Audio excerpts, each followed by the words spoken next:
Hello. Hello. Hello, how are you? I'm fine. Good. And you? I'm good. I just wanted to catch up with you on what you thought when you were there. Okay, yes, I returned last night already, Yeah. so that I was 1 day. Yeah.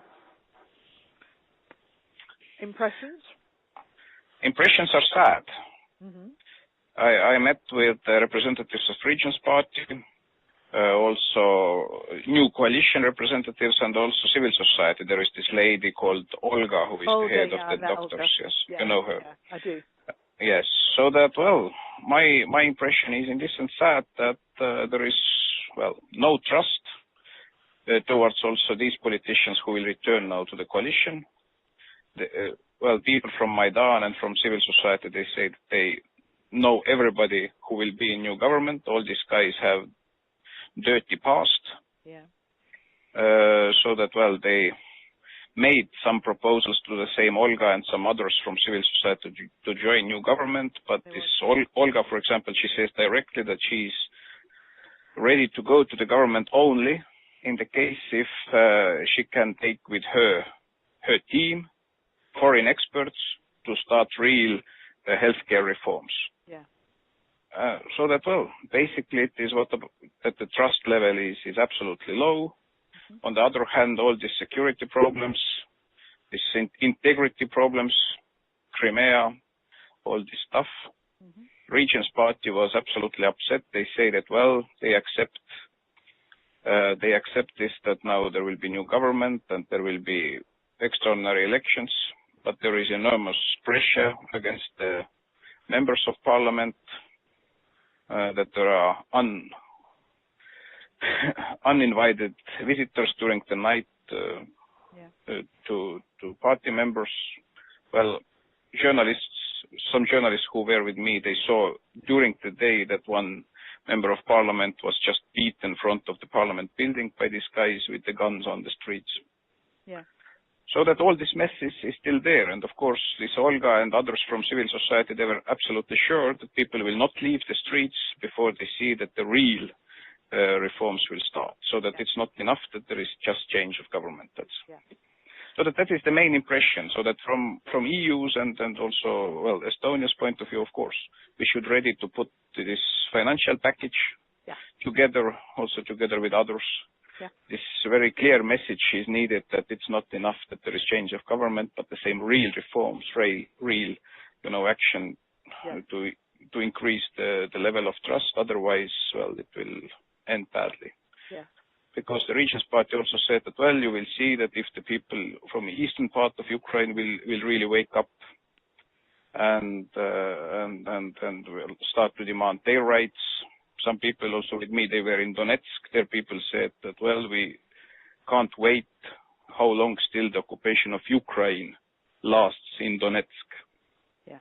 That it is real Russian city, and we'd like now to see that, well, Russia will take over. So that, well, short impressions. No, very, very interesting. I've just had a big meeting here with Olli Rehn and the other commissioners to talk about what we can do. I mean, we're working on financial packages, short, medium, long term, everything from how we get money in quickly, how we support the IMF, and how we get a kind of investment packages and business leaders and so on. On the political side, we've worked out resources we've got, and I offered to civil society and to Yatsenyuk and Fishko and everybody I met yesterday. We can offer you people who know how to do political and economic reform. The countries that are closest to Ukraine have themselves been through dramatic changes and have done big political and economic reforms. So we've got loads of experience to give you, which we're happy to give. I've said to the people in Майдан, yes, you want real reforms, but you've got to get through the short term first. So you need to find ways in which you can establish a process that will have anti-corruption at its heart, that will have people working alongside until the elections, and that you can be confident in the process. And I said to Olga, you may not be health minister now, but you need to think about becoming health minister in the future, because people like you are going to be needed to be able to make sure that all happens. But I've also said to them, if you simply barricade the buildings now, and the government doesn't function, we can't get money in because we need a partner to partner with. Absolutely. And I've said to the the opposition leaders shortly to become government, you need to reach out to Майдан. You need to be, engaging with them. You also need to get ordinary police officers back on the streets under a new sense of their role, so that people feel safe. I said to the Party of the Regions people, you have to go and lay flowers where the people died. You have to show that you understand what has happened here. Absolutely. Because what you're experiencing is anger of people who've seen the way that Yanukovych lived and the corruption, and they assume you're all the same. And those are the people who've lost people and who feel that, he ordered that to happen. There's quite a lot of shock, I think, in the city, a lot of sadness and shock, and that's going to come out in some very strange ways if they're not careful. So I think all of this we just have to work on. So we've done a big meeting here today to try and get this in place. But very interesting, your observation. It is, and well, actually the only politician the people from civil society mentioned positively was Poroshenko. Yeah. So that he has some sort of, trust among all these Maidan people and civil society. And second, what was quite disturbing, the same Olga told that, well, all the evidence shows that people who were killed by snipers from both sides, among policemen and people from the streets, that they were the same snipers killing people from both sides.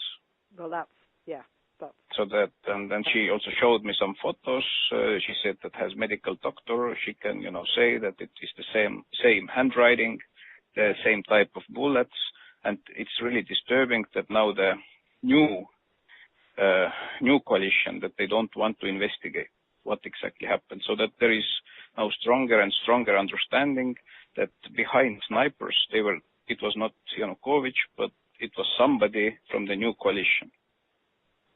I think they do want to investigate. I mean, I didn't pick that up. That's interesting. Gosh. Yeah, so that it was, in this sense, disturbing that if it starts now to live its own life very powerfully, that it already discreditates from very beginning also this new coalition. I mean, this is what they've got to be careful of as well, that they need to demand great change, but they've got to let the RADA function. If the RADA doesn't function, then it's complete chaos. So that it's all, being an activist and a doctor is very, very important, but it means you're not a politician. And somehow they've got to come to a kind of accommodation for the next few weeks with how the country's actually going to run. And then we get the elections and things can change. And that's, I think, going to be quite important. I'm planning to go back early next week, probably on Monday. It's really important that now people from Europe and also West show up there, so that it's absolutely. Well, Miroslav's going with the Visegrad group on Friday, Saturday. William Hague's going Sunday. I'll be back again Monday. Yes, I heard also that Canadian minister is going on Friday, and yesterday also William Burns was there. Bill was there. I saw Bill. Yeah, we met also with Burns there in Kiev yesterday. Yeah, good. Yeah, I didn't know John Bird was going. I'll get hold of him. Okay, my friend. Great to talk to you. Well, thanks for these comments, and wish you nice Australia. Yeah. What? Nice Australia. Enjoy. I am not going to go. I've got to delay it because I'm going to do more Ukraine instead. Okay, good. All right, my friend. Okay. Speak to you soon. Thank you, and all the best. See you. Bye. Bye.